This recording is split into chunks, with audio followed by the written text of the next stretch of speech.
This is The Scoop for Friday. I'm Sean Canan with the WMNF News headlines.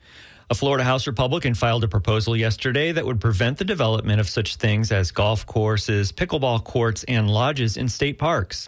HB 209 is identical to Senate Bill 80, which was filed last month. The proposals came after the massive outcry last year, after the State Department of Environmental Protection released plans for what was called the Great Outdoors Initiative. The department plans would have led to projects at 9 parks and included such things as adding golf courses at Jonathan Dickinson State Park and lodges with up to 350 rooms at Anastasia State Park, as well as pickleball courts at Honeymoon Island State Park in Pinellas County. Public outcry led to the plans being shelved. A group of Florida University professors filed a lawsuit yesterday challenging a 2023 state law and related regulations that prevent colleges from spending money on diversity, equity, and inclusion initiatives. The professors say the restrictions are punishing educators and students for expressing differing and disfavored viewpoints.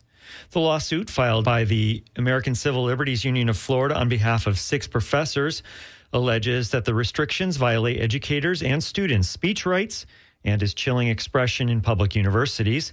It targets the 2023 law called SB 266 and rules passed last year by the State University System's Board of Governors.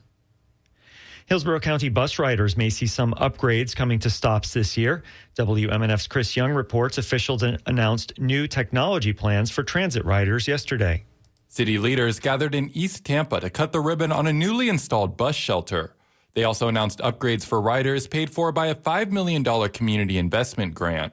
One new feature is a digital display showing bus arrival times. Hillsborough Area Regional Transit Authority will also install 60 shelters, or small structures at bus stops to protect people from weather. City Council member Luis Vieira says improvements are necessary. They protect people. A lot of times when you see bus shelters that are not protected, they inadvertently send a message to the community that while you're waiting on a bus that's going to help you get to work, etc., we're not going to be there with you. Hart says they're looking to have most of the shelters installed in the next few months, and digital displays at stops will likely roll out next year. Chris Young, WMNF News, Tampa. A federal judge in Texas is allowing 3 other states to pursue a challenge seeking to restrict access to the abortion pill mifepristone nationwide.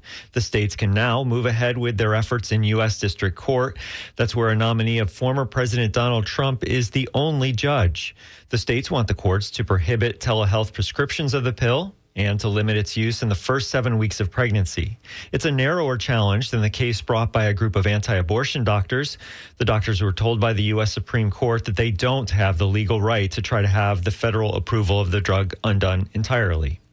A federal judge put on hold a lawsuit yesterday challenging the constitutionality of a new Florida law requiring age verification for access to websites with adult content.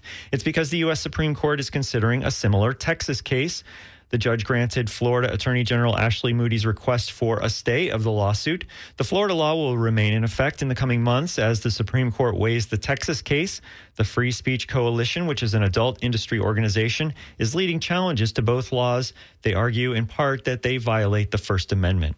It will be mostly cloudy today with highs in the high 60s. Tonight, cloudy with overnight lows near 60. Tomorrow, partly cloudy, warm and breezy with highs in the mid 70s. I'm Sean Canan with the WMNF News headlines.